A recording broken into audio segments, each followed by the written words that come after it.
미션 365.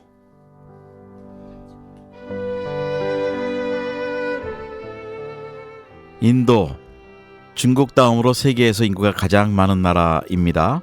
현재 12억 7천만으로 통계가 돼 있고, 이 중에 크리스찬은 공식적으로는 7.3%라고 합니다. 그러나 여전히 10억에 가까운 인구들이 힌두교 아니면 1억 5천만이 아직도 이슬람에 있는데, 이 인도를 향한 하나님의 사랑, 오늘 그 하나님의 인도를 향하신 사랑에 대해서 특별히 우리가 인도를 배우는 시간, 두 번째로 시간을 가져봅니다. 이 시간에 우리 이윤식 박사님 지금 스튜디오에 모셨습니다. 그래서 저희들이 그 인도에 대해서 오늘 한번 다시 좀 소상하게 배울 수 있고, 또 인도 선교에 대해서 우리가 함께 꿈을 갖는 그런 시간을 갖기로 하겠습니다. 네, 이윤식 선교사님 안녕하세요. 예, 안녕하세요. 네. 제이 마시키, 힌디어로 할렐루야를 제이 마시키라고 합니다. 제이 마시키. 꼭 욕하는 것 같은데요. 네, 그래서 제이 마스키. 예. 네, 할렐루야. 예. 예, 그러면 또 인도 말로 인사, 힌디어로 인사는 또 어떻게 하나요? 보통 인사말은 이제 나마스테라고 하죠. 아, 나마스테요. 나마스테는 일반적인 인사말이고, 또 예수님을 믿는 사람들은 교회에서 할렐루야를 힌디로 얘기했을 때 제이 마시키라고 합니다. 아, 그렇군요. 이게 잘못하면 이게 욕하는 것 같이 들려갖고. 예. 그리고 지난번에 몇 개월 전에 우리 방문하셔서 인도에 대해서 이제 좀 소개를 해주셨는데요. 예, 우리 이윤식 박사님 정말 거기서 오래 계시면서 또 그 어려운 또 그 공부도 박사 학위를 또 받으시면서 그 인도 문화에 대해서 특별히 깊게 연구를 하시고 이렇게 배우셨는데, 오늘은 또 좀 인도 두 번째에 대해서 좀 자세하게 저희가 배우고자 합니다. 우리 이 방송을 들으시는 우리 선교사님들, 동료 선교사님들에게 인사 말씀부터 시작해 주시죠. 이 방송을 들으시는 모든 선교사님들, 선교지에 있는 그곳에서 하나님의 은혜와 능력으로 충만하시고 날마다 하나님의 도우심으로 하시는 사역 가운데 아름다운 열매를 맺으시기를 간절히 기도드립니다. 늘 충만하시기를 부탁드리고요. 네.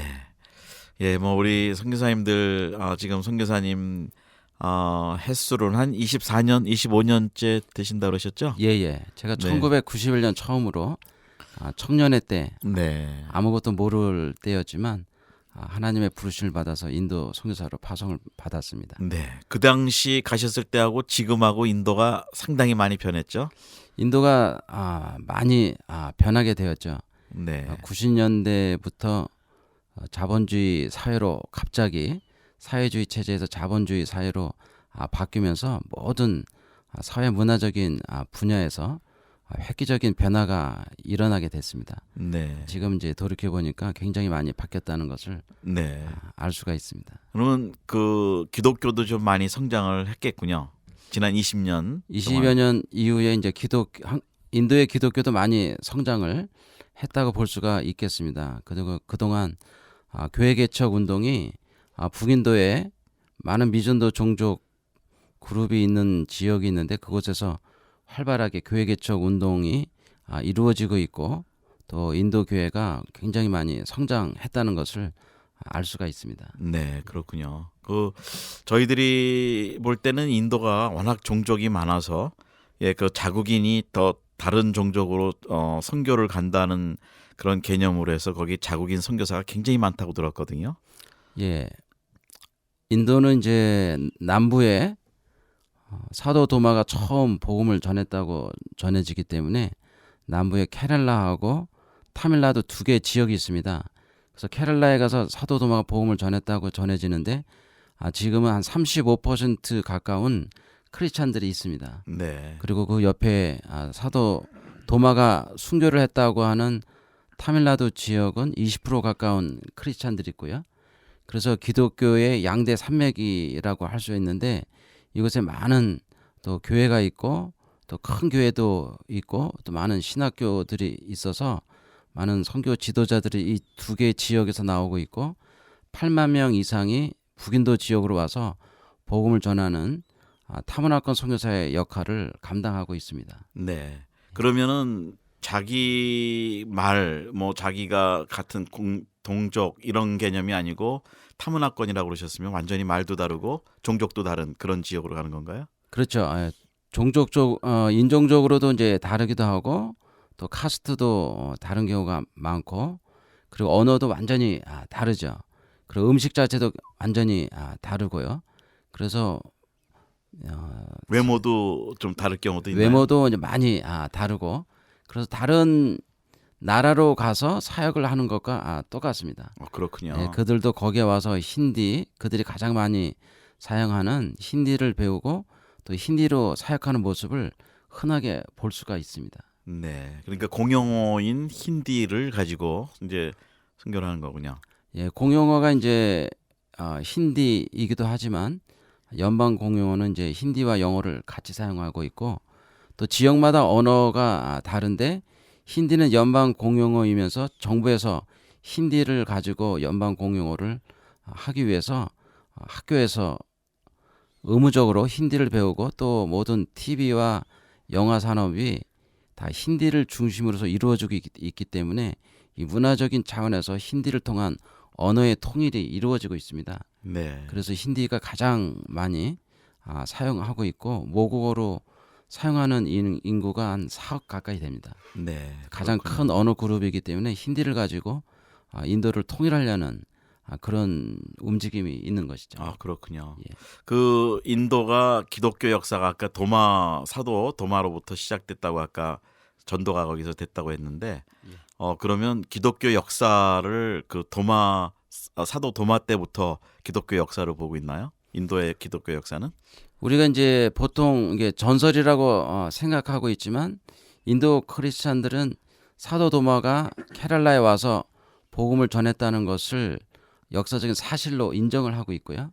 그리고 인도 교회가 그것을 믿고 있습니다. 그래서 그리고 그런 여러 가지 또 역사적인 또 흔적들이 있기 때문에 공식적으로 이렇다고 말하기는 힘들지만 여러 가지 정황을 볼 때 사도 도마 때 이미 복음이 전해지지 않았는가 하는 것을 우리가 충분히 인정을 할 수가 있습니다. 네. 예. 그리고 이제 근대에 들어와서는 활발하게 시작한 게 그 윌리엄 캐리. 근데 이때로 우리는 뭐 선교 역사에서 맨날 그걸 공부를 하고 있는데 그 전에도 그러면 기독교 선교가 좀 진행이 됐었나요? 이미 이제 윌리엄 캐리 이전에도 근대에 들어와서 독일의 루터란을 통해서 그리고 이미 선교가 많이 이루어졌고 그 중세 시대 때는 캐톨릭 네. 캐톨릭 선교가 이미 활발하게 이루어졌습니다. 네. 그래서 우리가 윌리엄 캐리가 물론 이제 독보적인 인물이었고 그 사역의 어떤 영향력이 굉장히 크기 때문에 윌리엄 캐리를 우리가 많이 인도 선교의 어떤 대부로 생각을 하지만 그 이전에 이미 독일의 루터란이라든지 또 다른 종파의 선교사들이 이미 많이 활동을 하고 있었고 그 이전에는 또 캐톨릭 선교가 활발하게 이루어졌다는 것을 우리가 알 수가 있죠. 네, 그렇군요. 저희가 일반적인 이제 현재 그 상황에서는 그 뭐 이게 방송으로 해야 되는 말인지 모르지만 하여튼 비자가 지금 정식으로 선교사 비자가 나오기가 굉장히 어려운 나라로 알고 있습니다. 예. 예, 지금 상황이 좀 어떤가요? 그래서 이제 1980년대 이후로 선교사 비자가 없어졌는데 그래서 많은 선교사님들이 이제 비자를 얻기 위해서 비즈니스를 하든지 또는 대학에 입학을 해서 학생 비자를 받아서 가는 방법을 많이 사용하고 있는데 비즈니스를 하더라도 또 정부에서는 제대로 된 비즈니스를 하라고 이제 강요를 하고 거기에 맞춰서 비자를 연장을 해주고 있기 때문에 이 비즈니스를 하더라도 제대로 비즈니스를 해야 하고 그러니까 규모 있게 하라는 거군요. 그렇죠. 네. 그 1년에 그 비자를 연장할 수 있는 어떤 요건을 만들어 놨는데 1년에 매출액이 10억 이상을 해야 되기 때문에 100만 불이네요. 그렇죠. 예. 그래서 이것을 기준을 맞출 수 있는 선교사가 거의 없습니다. 네. 그래서 그 규모 있게 비즈니스를 해야 하고 또 규모가 되지 않더라도 정말로 비즈니스를 제대로 해야만 비자를 연장하는데 이제 문제가 없는 거죠. 네. 그리고 이제 학생 비자를 가지고 있는 우리 선교사들도 처음에 학사 과정이나 석사 과정을 들어가더라도 그 과정을 잘 마치고 박사 과정까지 계속해서 이렇게 해야 하기 때문에 그러한 공부를 제대로 해야 되는데 영어로 강의를 하고 그리고 논문을 써야 되고 이런 공부들이 또 만만치 않기 때문에 제대로 하지 않으면은 비자를 연장하고 받는데 어려움을 갖고 있습니다. 네. 자, 그러면 이제 이렇게 외부적으로 들어가서 이제 사역하기도 어렵고 그런데 현지인들이 지금 한 뭐 공식적으로 7.3% 정도 된다고 아까 말씀을 하셨는데 공식적으로는 2.3%고요. 그렇군요. 그런데 이제 실제적으로는 한 7%에서 8% 된다고 세계 기도 정보에 나와 있습니다. 그리고 크리스찬들이 자기가 크리스찬이라고 공식적으로 말하기 힘든 여건이 무엇이냐면 인도에 이제 카스트 제도가 있지 않습니까? 네. 또 카스트 제도 하에서 낮은 카스트 사람들에게 교육의 혜택과 공무원이 되는 혜택을 주기 위해서 레저베이션이라고 하는 제도를 가지고 있습니다. 그래서 낮은 카스트의 사람들이 학교에 들어갈 때 또는 공무원을 뽑을 때 혜택을 받을 수가 있습니다. 그런데 내가 이제 크리스찬이 됐다 그래서 이제 공식적으로 크리스찬이라고 얘기를 하게 되면 이런 모든 사회적인 혜택을 박탈당하게 되는 겁니다. 네. 그렇기 때문에 크리스찬이 되었다고 하더라도 공식적으로 내가 크리스찬이 되었다고 말하지 못하는 네. 그런 이제 상황이죠. 네. 그래서 이제 항상 공식적인 통계는 굉장히 저조하게 나오는데 90년대 이후에 교회 개척 운동이 굉장히 북인도 지역에서 여러 지역에서 활발하게 이루어지고 있기 때문에 상당한 사람들이 이렇게 기독교를 받아들이고 주님께 돌아온 것으로 이렇게 나타나고 있습니다. 네. 우리 이윤식 박사님은 그 제가 알기로는 그 공부하신 분야가 문화인류학 쪽에서 특별히 그 인도 축제에 대해서 더 깊이 연구를 하셨다고 말씀을 들었습니다. 예. 네. 저는 이제 인도 축제가 굉장히 활발하게 이루어지고 있습니다. 제가 1991년 인도에 처음 갔는데 그때도 이제 한 가지 축제를 보았는데 그것이 이제 홀리라는 축제입니다. 네. 홀리? 예, 홀리라는 네. 홀리라는 말은 이제 홀리카라는 이제 여신의 이름에서 나온 것인데 그 말 홀리라는 말 자체는 이제 태우다라는 네. 뜻을 가지고 있습니다. 그래서 이제 첫째 날은 그 나무로 이렇게 장작더미를 만들어서 그것을 불을 태우면서 이제 악신 홀리카라는 이제 악신을 태우는 그런 의미를 가지고 있고 그리고 이제 둘째 날에는 이제 모든 사람들이 동네 한 곳에 모여서 물을 뿌리고 얼굴에 색깔을 칠하면서 이렇게 노는 축제가 이제 홀리 축제인데 저는 이제 홀리 축제가 무엇인지 잘 모르고 이제 구경을 하러 갔다가 물벼락을 맞기도 하고 예. 그리고 이제 그 동네에 있던 카스트는 특별하게 그 여자들이 그날이 되면은 몽둥이를 들고 모든 남자들을 때릴 수 있는 어떤 특권을 받습니다. 그래요? 그래서 이제 네. 지나가는 모든 남자들을 그냥 작대기로 맞게 때리고 저도 그거 구경하다가 이제 매를 맞기도 하고 도망가기도 했는데 그런 축제를 1년에도 하여튼 수도 없이 그런 크고 작은 축제가 계속 이렇게 이루어집니다. 네. 그런 축제를 보면서 힌두교가 이제 왜 이런 축제를 많이 하는가 그런 데 대한 이제 의아심을 갖게 되었고 나중에 이제 문화인류학을 하면서 그런 것을 이제 연구하면서 그런 쪽으로 이제 테마를 정해서 박사 논문까지 쓰게 됐죠. 네. 근데 이제 인도 그러면 참 물론 여러 가지 그 인도에 관한 고전적인 풍습들이 저희들이 일반적으로 아는 것들이 많은데 뭐 사람을 화장을 해서 간디스 강에 재를 뿌린다든지 뭐 거기서 뭐 그 물이 저희가 볼 땐 더러운데 거기서 성수라고 목욕을 한다든지 근데 참 인도가 복음의 대상이면서도 참 문화적으로 굉장히 다양한 풍습이 있는데 그 이제 풍습들을 보시면서 우리 한국 교회나 선교사들이 그 어떻게 인도에 대해서 접근하고 문화를 좀 이해해야 되는지 좀 이제 그거를 전공으로 공부를 하셨으니까 이제 그거를 좀 우리 선교계에 많이 도와주실 수 있을 것 같아요. 예. 예, 일반적으로 이 한국 선교사님들이 그 인도 문화에 대해서 가장 어려워하는 부분이 어떤 걸까요? 일단은 이제 우리가 그 인도 문화가 이제 힌두교라는 어떤 종교의 바탕에서 성장을 한 것이기 때문에 그 힌두교의 세계관을 이해할 필요가 있고요. 그리고 인도는 종교와 문화의 경계선이 많이 허물어진 상태입니다. 그러니까 종교가 곧 문화이고 문화가 곧 종교와 같은 그런 형태를 이제 많이 가지고 있고 그러니까 삶에 아주 그 종교가 철저하게 배어 있다라고 얘기를 할 수도 있는 거네요. 그렇죠. 문화에 그렇게 돼 있으면. 그렇죠.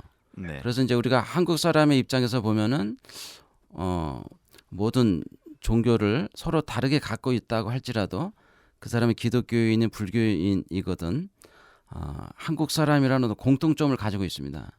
그런데 이제 인도 사회에서는 그런 공통점을 찾아보기가 조금 힘든 것이죠. 네. 그래서 종교가 다르면 그 사람의 어떤 역사적인 경험도 다르고 또 언어도 다른 경우도 많이 있고 예를 들면 이제 무슬림 같은 경우는 이제 경전을 공부할 때 이제 우르두어를 사용하기도 하지만 또 아랍어를 통해서 이제 경전을 공부하고 있기 때문에 종교가 다르다는 이유 때문에 그 말 자체를 다른 언어로 사용하는 경우가 많이 있거든요. 네. 그렇기 때문에 그리고 이제 무슬림이기 때문에 이제 옷도 다르고 그리고 먹는 양식 자체도 많이 다른 경우가 있습니다. 네. 그러니까 종교에 따라서 그 사람의 생활 양식이 정해져서 그 사람의 어떤 문화적인 영역이 이제 정해진다는 얘기죠. 네. 그래서 종교가 다르면 문화가 다르고 그래서 종교가 다른 사람은 서로 살아가는 공간 자체가 다르게 나타나는 현상이 있는 것이죠. 거기에는 서로 이렇게 공유된 어떤 문화가 많이 나타나지를 않습니다. 그러니까 그래서 진짜 다문화 다민족이라고 봐야 되겠군요. 그렇죠. 인도는. 예. 네, 네. 그런 다양성을 갖고 있기 때문에 우리 한국 선교사들은 한 가지 언어와 또 한 가지 문화 속에서 이렇게 살아왔기 때문에 그런 다양한 문화를 이렇게 이해하고 그것을 받아들이는데 어려움을 많이 갖고 있습니다. 그래서 그런 면에서 한국 선교사들이 인도 문화를 이해하고 접근해 가는데 이제 어려움을 네. 많이 느끼는 것이 아닌가. 그러니까 그런 우리는 생각을, 배경이 단일 민족, 단일 문화 그 권에서 있었기 때문에 생각이 굉장히 그런 면에서 단순한데 인도에 가서는 그런 생각들이 굉장히 좀 폭이 넓어져야 된다는 말씀이네요. 그렇죠. 그런 다양성을 이제 이해해야 되는데 특별히 이제 인도에는 이제 카스트 시스템이 있습니다. 네. 카스트가 이제 서로 다르면 그 사람들의 먹는 음식이라든지 생활 양식 그런 것이 다른 경우가 굉장히 많이 있거든요. 네, 네. 그런데 우리가 그것을 이해하지 못하면은 큰 실수를 할 경우가 있습니다. 네. 예를 들면 제가 초기에 인도에 가서 어느 브라만 카스트로 주인이 있는 집에 새를 들어 살았습니다. 네. 한 달 동안 거기에 이제 있었는데 그 브라만 카스트는 또 가장 높은 카스트이면서 굉장히 종교적인 규율을 엄격하게 지키는 사람들입니다. 그러니까 고기는 전혀 먹지 않고 계란도 그 고기의 일종이라고 생각하기 때문에 계란도 먹지 않을 뿐더러 쳐다보지도 않거든요.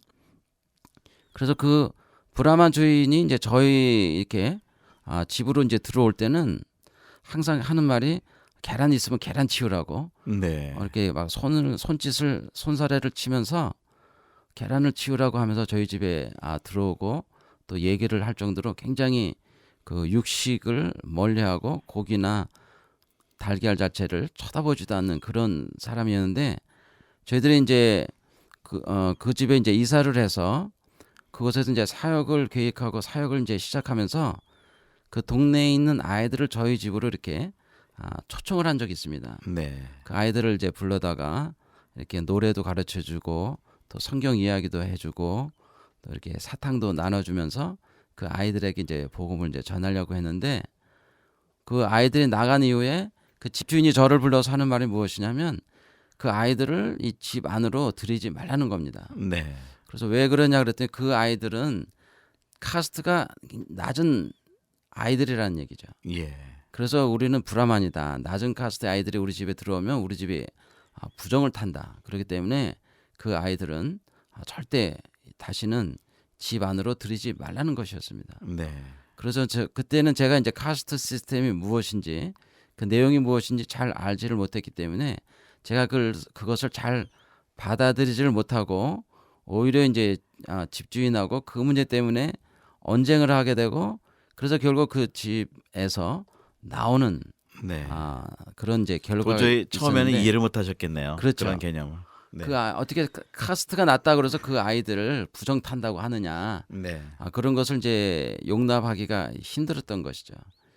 그런데 나중에 제가 이제 공부를 해보니까 모든 인도 사람들이 자기 본연의 카스트를 가지고 있고 또 그 카스트에 따라서 그 사람들의 어떤 생활 방식이 다르기 때문에 그런 다른 생활 방식을 우리가 이렇게 존중을 해 주어야 그 카스트의 사람들에게 접근을 할 수 있고 교제권을 형성을 할 수가 있는데 그것을 이제 제가 이해하지 못했기 때문에 그렇게 말하는 집주인과 이제 언쟁을 벌이고 그래서 그 집에서 나오면서 오히려 이제 사역도 무너져 버리는 네. 그런 결과가 되었던 것이죠.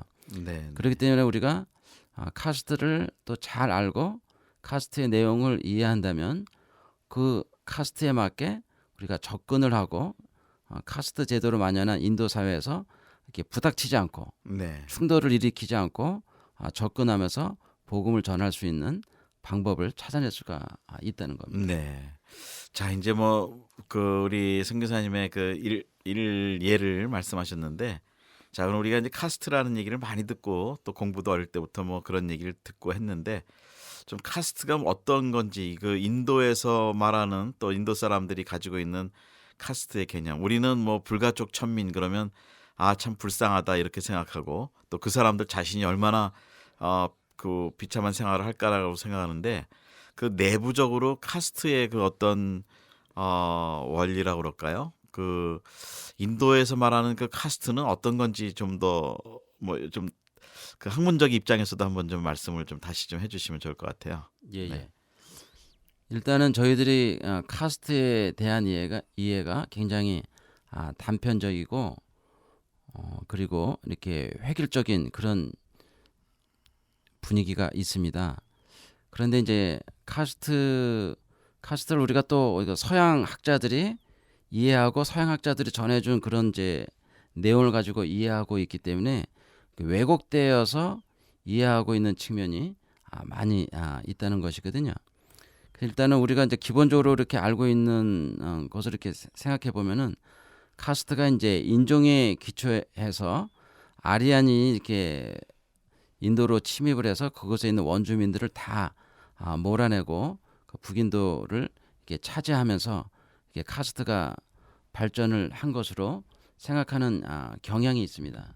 그런데 이제 그것은 옳은 이해 방식은 아니라는 것이죠. 그것은 이제 서양학자들이 일방적으로 그렇게 이제 이해를 했던 것인데 많은 역사적인 사실과 기록을 보면은 그렇게 이루어지지 않았다는 것을 우리가 알 수 있는데 기본적으로 이 카스트라는 것은 직업에 따라서 그 사람의 직업이 무엇인가를 나타내는 겁니다.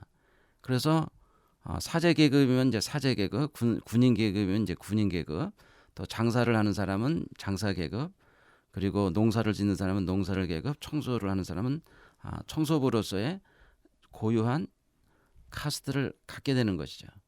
그래서 그 자기의 이제 직업에 따라서 그런 카스트가 이제 부여됐기 때문에 그 카스트 속에 있는 사람들은 자기 직업을 전문적으로 자기의 직업을 할 수 있는 기회가 이제 마련이 됩니다. 그리고 또 이제 또 이 카스트라는 것은 또 이제 정치적인 또 성격을 갖고 있기도 합니다. 왜냐하면은 그 왕이 한 나라를 통치할 때에 그 국민을 카스트에 따라서 이제 구별을 이제 했다는 것이죠. 그래서 왕의 그 통치를 위해서 직업에 따라서 사람들을 구별하고 그 사람들에게 특정한 임무를 주면서 전체적인 나라의 통치를 원활하기 위해서 그런 카스트를 정하고 카스트를 이용한 그런 자료를 우리가 볼 수가 있습니다. 네. 그래- 그러니까 카스트는 우리가 볼 땐 불편한 거라고 보는데 그 사람들은 그냥 뭐 불편이고 편한 거고 떠나서 그냥 삶의 그냥 자연스러운 내추럴한 거군요. 삶의 한 이제 방편이기도 하고 또 사회 그룹을 만드는 방편이기도 하면서 그리고 그 안에 있는 사람들에게는 그 카스트가 자기의 어떤 존재를 정해주는 사회적인 바운더리라고 할 수가 있습니다. 그래서 내가 어느 카스트에 속해 있다면 그 카스트에 속해 있는 것으로 인해서 자부심을 느끼고 그것이 높은 카스트이든 낮은 카스트이든 그 사람의 소속감을 나타내주는 것이라고 할 수가 있죠. 그리고 그 같은 카스트에 있는 사람들은 같은 카스트 안에 있는 사람들을 서로 돕기 위해서 이제 은행을 만들어서 돈을 빌려주기도 하고 그리고 거기에 이제 또 장학회를 만들어서 같은 카스트에 있는 사람들 중에서 공부하는 학생들에게 이제 장학금을 주기도 하고 그리고 같은 카스트 안에서 어떤 이제 가정에 어떤 문제가 생겼을 때 그런 이제 결혼이나 이혼 같은 그런 문제가 생겼을 때 그런 문제를 해결해 주는 역할을 또 하는 것이 그 카스트 안에서 이제 위원회가 있어서 그 카스트 안에 그런 가정에서의 갈등을 해결해 주는 역할을 한다는 것이죠. 네. 그러니까 공동체면서 어떻게 보면 또 가족 같기도 하고 그 익스텐드 패밀리 예. 예, 그렇게 확대된 가족 같기도 하고 그것이 뭐 그 사람들한테는 어떻게 보면 그 나쁜 것만은 아니네요. 그렇죠. 네. 물론 이제 부정적인 것이 있기도 하지요. 거기에 이제 불가촉 천민을 네. 또 이제 만들어서 또 불가촉 천민에 대한 어떤 차별이 많은 이제 비판을 받습니다. 그런데 이제 이 불가촉 천민이 어떻게 이제 이루어졌는가 하는 것을 보면은 대부분 이제 전쟁 포로라든지 아니면 이제 범죄자의 집안 같은 것을 불가촉 천민으로 이렇게 했던 것을 우리가 알 수가 있습니다. 그 전통적으로 그렇게 내려왔기 때문에 불가촉 천민의 존재를 우리가 일방적으로 비판하기는 힘이 들다는 네. 얘기죠. 그리고 예. 오늘날에도 이제 그런 것이 이제 있었는데 이것이 또 사회가 발전하면서 이러한 문제를 법적으로 이렇게 하려는 그런 노력이 있습니다. 네. 물론 그것이 속도가 더딜 수는 있지만 그런 문제를 법적으로도 이제 해결하고 민주주의 사회에 발맞추어서 그런 것을 이렇게 변화시켜 나가고 있기 때문에 그 존재 자체를 우리가 일방적으로 이제 비판하기는 좀 힘이 들지 않는가 네. 생각을 해봅니다. 그러면 이제 선교사님들이 들어가 현지인들하고 사역을 하거나 이제 사역을 시작할 때 그 어떤 계통의 카스트를 이렇게 만나야 되는지 또 아니면 우리는 그 구별 없이 뭐 브라만부터 불가촉 천민까지 다 해야 되는지 보통 우리 한국 선교의 그 특징을 본다면 어떻게 시작을 해야 될까요? 예. 예전에 이제 서양의 선교사들도 그런 카스트 이슈 때문에 굉장히 많은 고민을 해왔고 선교사들 안에서도 그런 논쟁이 있어왔고 또 인도 교회와도 그 카스트 이슈를 가지고 논쟁을 많이 했습니다. 그리고 이제 중세 시대 때나 또 근대 기독교 시대에 이르러서 우리 서양 선교사들도 이 상층 카스트에게 복음을 전하려는 노력을 많이 했습니다. 그런데 이제 전통적으로 상층 카스트는 그 나라의 이제 그 나라에서 높은 지위를 차지하고 있으면서 정치적인, 경제적인 또는 사회적인 존경을 누리고 있는 사람들이란 말이죠. 그래서 상층 카스트에 있던 사람들은 일반적으로 복음을 잘 받아들이지 않고 저항을 했습니다. 그런데 그 가운데서 이제 복음을 받아들이는 사람들은 개인적으로 예수님을 영접하고 개인적인 개종을 통해서 이렇게 교회로 온 사람들이라고 할 수 있죠. 그런데 이 낮은 카스트의 사람들의 경우에는 이러한 개인적인 개종을 거치지 않고 대부분 한 집안이나 아니면 카스트 그룹이 수천 명, 수만 명이 일시에 우리는 기독교로 이렇게 개종을 하겠다고 선포하면서 기독교를 받아들이는 대량 개종을 통해서 크리스찬들이 되었습니다. 그리고 이 사람들이 현재 기독교의 한 80% 이상을 차지하고 있는 상황입니다. 그런데 이제 우리 한국 선교사들이 사역을 하는 입장에서 이런 인도 사람들을 접근할 때에는 자기가 어떤 카스트 그룹을 선교할 것인가 이런 방향을 정해야 됩니다. 왜냐하면 서로 다른 카스트끼리 이 한 교회에서 같이 모이기가 쉽지가 않습니다. 물론 우리가 그것을 극복하고 여러 카스트의 사람들이 한 교회에 이렇게 자연스럽게 모여야 하지만 아직도 이 사람들이 그런 영적인 수준이 이르지 못했기 때문에 서로 다른 카스트끼리 잘 융화하면서 교회에서 모이기가 쉽지 않기 때문에 초기에는 어느 특정한 카스트를 정해서 그 카스트에 어떻게 접근을 해야 될 것인가를 연구하는 것이 필요하죠. 그래서 상층 카스트이든 낮은 카스트의 사람이든 이제 접근을 그 카스트별로 접근을 해야 되는데 인도 교회도 그렇고 지금 현재 상층 카스트의 사람들이 기독교로 들어오는 것이 굉장히 저조하기 때문에 가능하면 우리 선교사들이 이 상층 카스트의 사람들에게 복음을 전해주기를 바라는 그런 요청이 있습니다.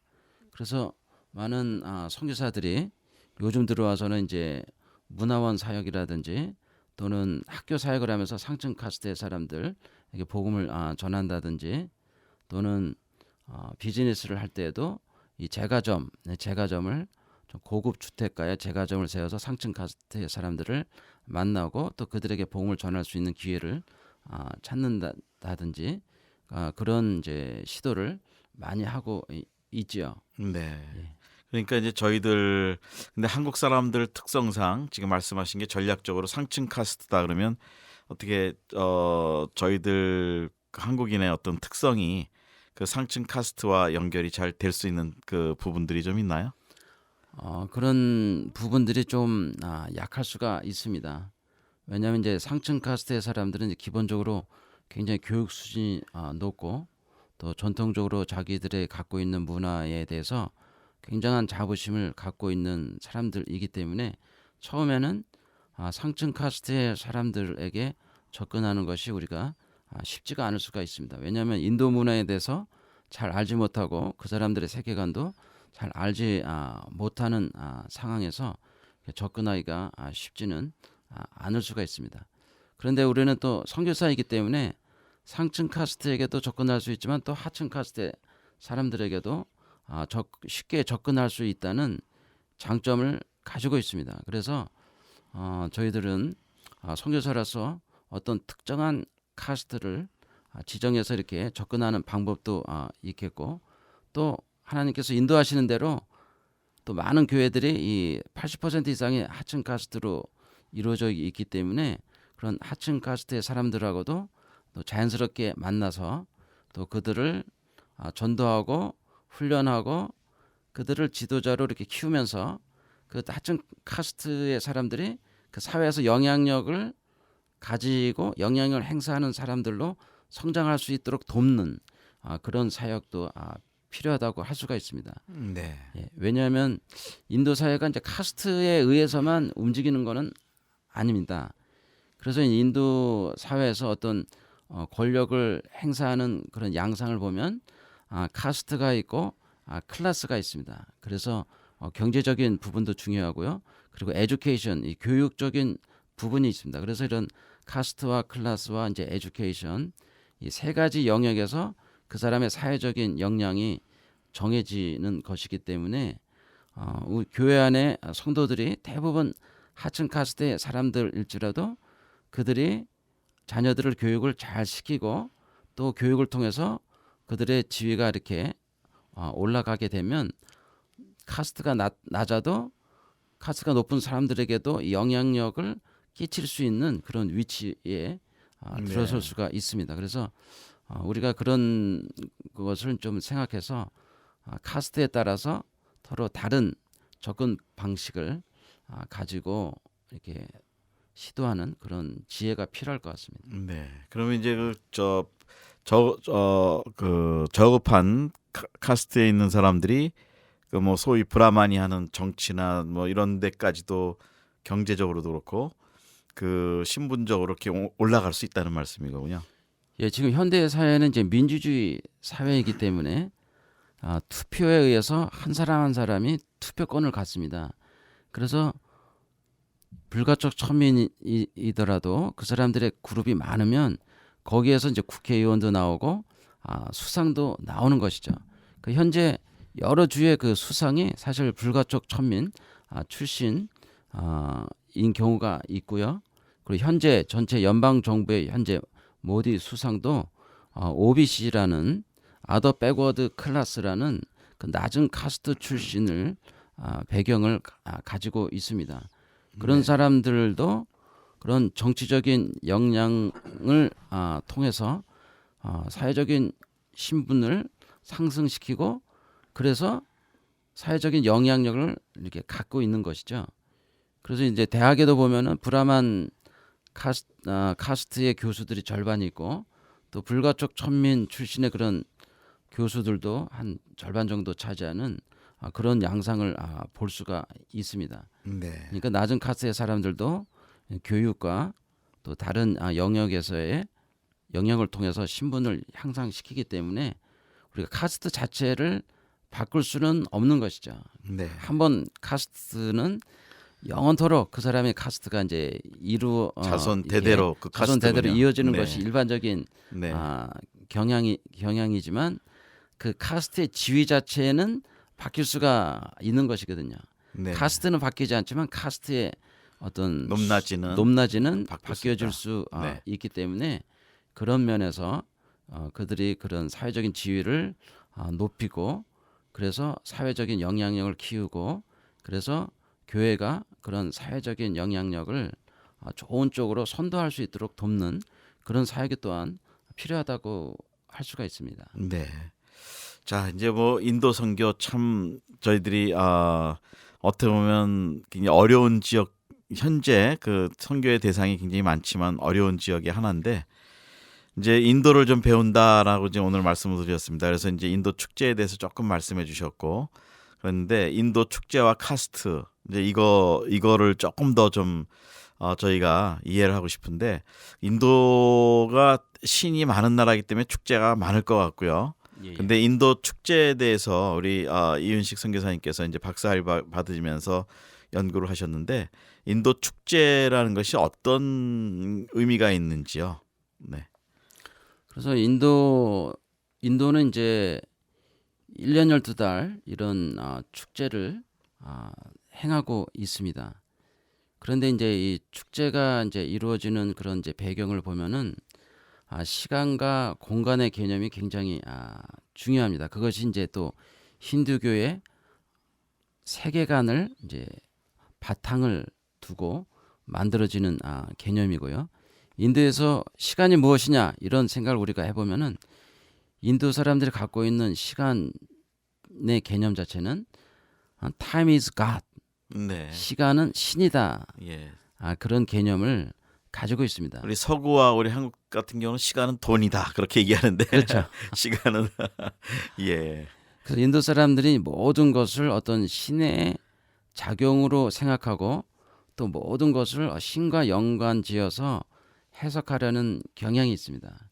네. 그래서 이제 모든 짐승들도 보면은 신하고 연관이 되어서 그 짐승이 신이 타고 다니는 차량으로 이렇게 연관지어서 말하는 신화들이 굉장히 많이 있습니다. 네. 예를 들면은 그 쥐는 인도에서 이제 유명한 신 중에 하나 코끼리 신이라고 하는 가네시가 타고 다니는 비글이 쥐거든요. 네. 그런데 이 가네시는 지혜의 신입니다. 지혜의 신이기 때문에 모든 장애물을 없애는 역할을 합니다. 네. 그래서 힌두교 제사나 축제에서 항상 제사를 지낼 때 이 가네시 신한테 먼저 제사를 드리는 그런 경향이 나타나는데 왜 이 가네시 신이 그러면 지혜의 신이 되느냐? 이 쥐는 사람들이 보이지 않는 그 구석구석을 다닙니다. 그런 것처럼 이 가네시 신은 사람들이 보지 못하는 그런 구석구석을 다 이해하는 그런 지혜를 가지고 있다는 것이죠. 그렇기 때문에 그 신한테 먼저 제사를 지내면 내 인생에 있는 모든 장애물을 없애주는 그런 행운을 가져준다고 믿고 그 신에게 제사를 먼저 지내는데요. 일반적으로 힌두교의 신은 3억 3천이 있다고 말을 합니다. 네, 3억 3천이요. 근데 이제 3억 3천이라는 것은 이제 뭐 다 세어봐서 3억 3천은 아니고 어떤 상징적인 의미를 가지고 있는 숫자죠. 네. 그래서 이제 하늘과 땅과 또 땅 밑에 세 개를 나누고 그 세 개를 또 이렇게 11개의 공간으로 나누어서 그곳에 있는 신들을 다 이렇게 세워보면 하여튼 상징적으로 3억 3천의 신이 있다고 믿는 것인데 굉장히 많은 신을 가지고 있습니다. 그런데 힌두교는 지역적인 개념이 굉장히 강합니다. 그래서 이 힌두라는 말 자체가 인더스 강을 가리키는 그 신드라는 말에서 나온 개념입니다. 네. 원래 그 인더스 강이 이제 인도의 북서부 파키스탄 쪽에 있는 그곳에 있는 그 3,000km나 되는 큰 강입니다. 그것을 예전에 이제 신드라고 불렀는데 그 강 너머에 있었던 그 페르시아 사람들이 그 신드 강을 말하면서 S 발음을 잘 못해갖고 그걸 힌두라고 이제 발음을 하면서 그 강을 이제 힌두라고 얘기하고 그 강 너머에 사는 사람들을 가리켜서 힌두라고 부르기를 시작한 겁니다. 그래서 그렇군요. 그곳에 살고 있는 사람들이 갖고 있는 어떤 세계관이나 어떤 종교나 관습을 다 일컬어서 힌두이즘이라고 부르게 된 것이거든요.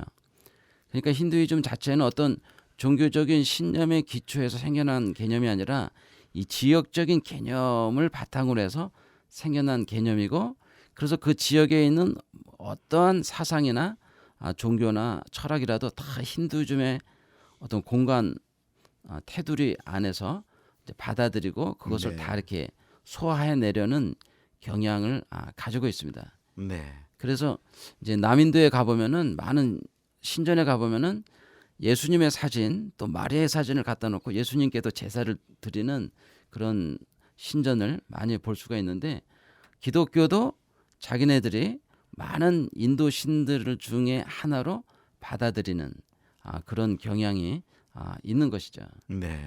그래서 이제 뭐 간디도 또 이렇게 하나의 또 신으로 받아들이기도 하고 또 유명한 그 테레사 수녀가 사역했던 그 꼴까타 지역에 가보면 그곳에 있는 신전에서 테레사 수녀를 갖다 놓고 여신의 한 명으로 제사를 네. 드리는 그러한 소식도 듣고 있습니다. 그러니까 모든 거를 그 신격화하든지 모든 것을 신으로 만들면서 연결을 해야 되는 것이 그들의 또 하나의 세계관일 수도 있군요. 그렇죠. 네. 그런 경향이 이제 굉장히 강하고 또 그러한 것을 사람들에게 이제 친숙하게 연결하기 위해서 신화를 만들고 또 축제를 만들어서 그 축제를 통해서 그 신화의 이야기를 이렇게 전파하고 그리고 신에게 이제 제사를 드리면서 수없이 많은 신들을 다 이렇게 그런 축제를 통해서 제사를 드리고 사람들이 그 신화 속에 세계 속에서 이렇게 살아가게끔 만드는 네. 그런 이제 역할을 하게 되는데 그런데 이런 축제는 인도의 경제와도 굉장히 큰 관련을 가지고 있습니다. 네. 그러니까 이 축제라는 것은 어느 단순하게 어떤 신화적인 내용을 가지고 사람들에게 어필을 하려는 것이 아니라 그 어필을 하면서도 그 나라의 경제와 이렇게 연결을 해서 그 경제 시장이 굉장히 활성화되도록 만드는 그런 역할을 합니다.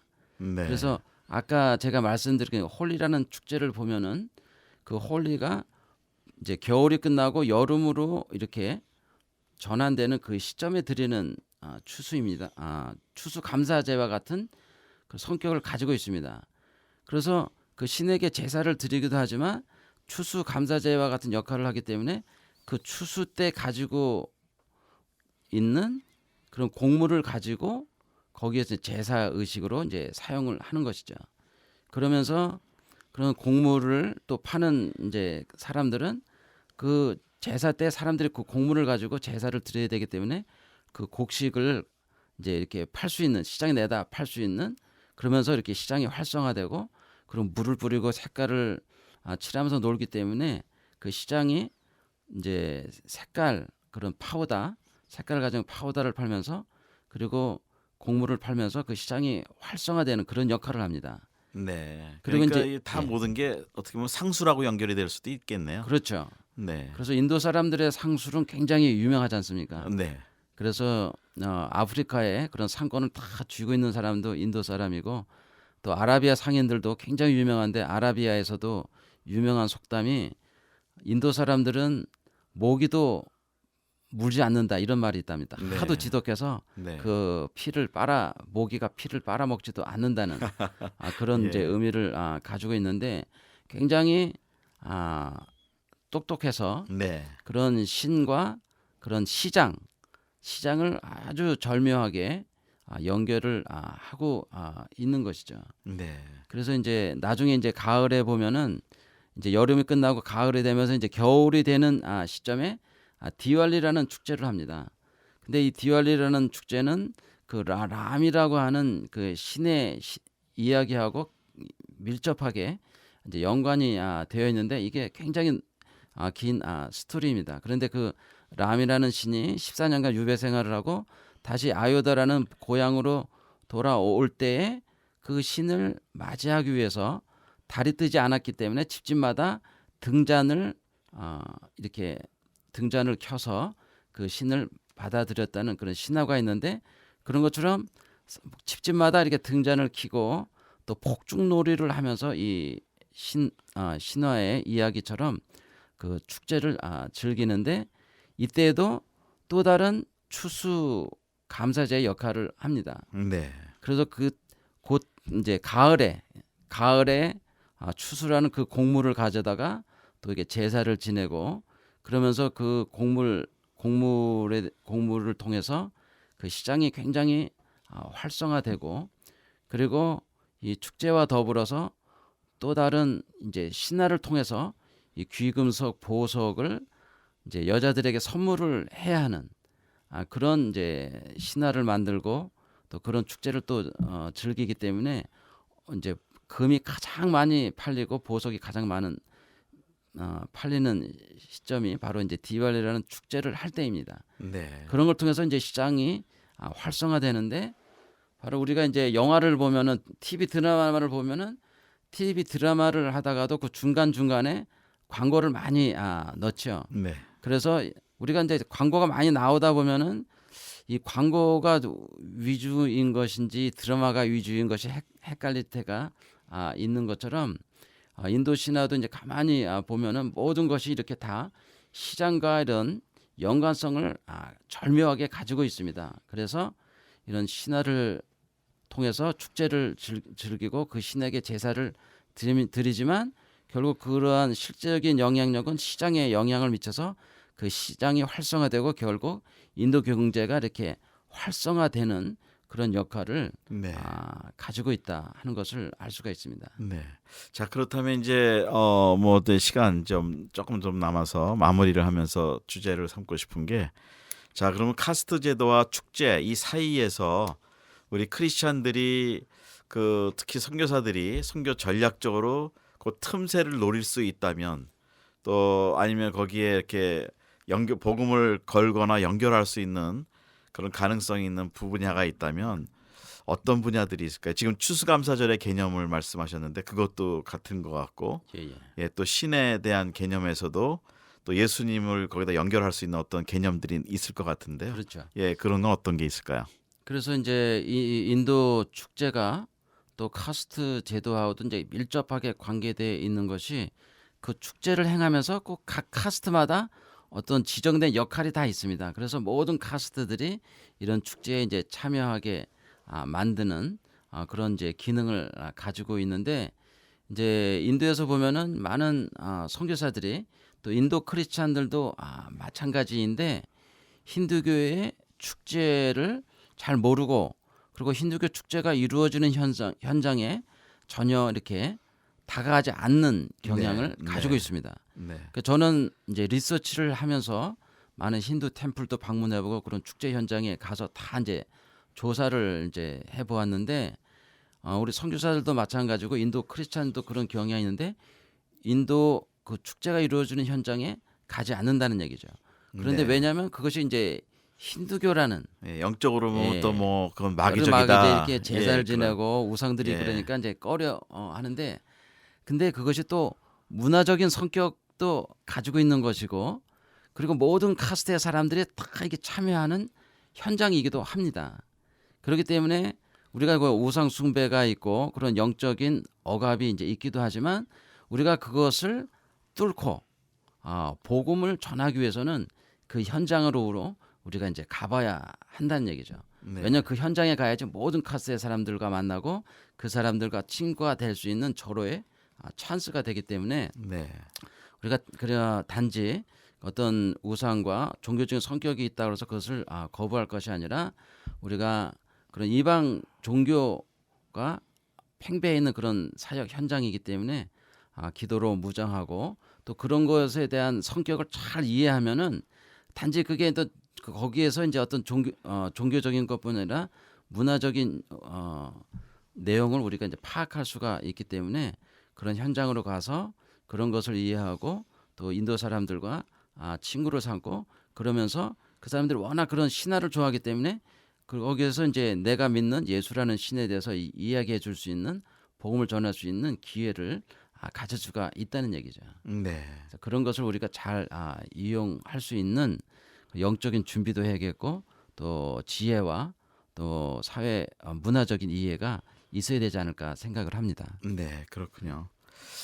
아유 뭐 이렇게 인도에 대해서 말씀을 듣다 보니까 또 인도도 한번 도전해 볼 만한 아직도 선교적으로 보면 큰 가능성이 있는 나라고 또 도전해 볼 수 있는 나라인데 그 선교사님들이 가서 그 문화도 배우고 또 하나 이제 힌두어를 배워야 되는데 인도가 그 종족수하고 또 아까 초반기에 많이 말씀하셨는데 그 북부 인도, 남부 인도가 다 크게 다르고 그렇다는데 그 언어와 종족의 수는 어느 정도 지금 돼 있나요?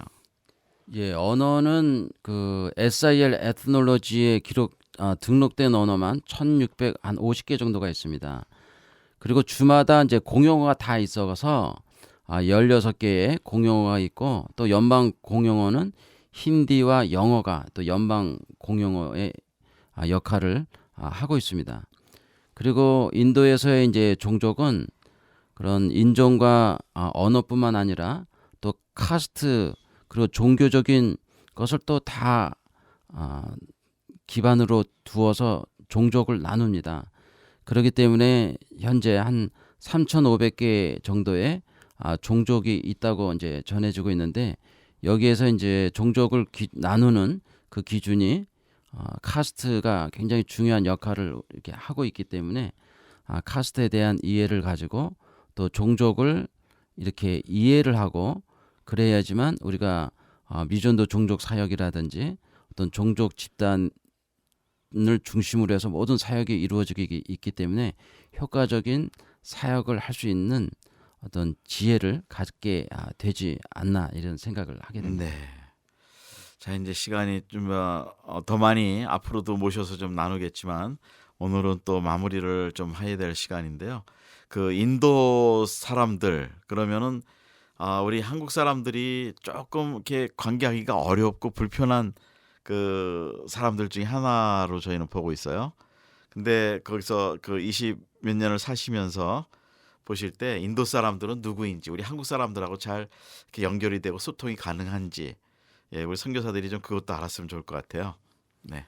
일단은 아까 말씀드린 대로 인도는 굉장히 복잡한 사회이고 사람들의 생각도 복잡하고 인도도 종족도 복잡하고 사회 구조도 굉장히 복잡하기 때문에 저희들이 접근하기 어려운 측면이 있습니다. 저희들은 언어도 하나고 역사도 하나라고 그러고 또 나라도 물론 정치적으로는 두 개로 나뉘어 있지만 한 나라를 계속 이제 유지해 왔기 때문에 다양성으로 구성된 나라에 대한 이해를 하기 힘든 그런 측면이 있지요. 네. 그러나 인도에서는 그 교육을 굉장히 중요시 여깁니다.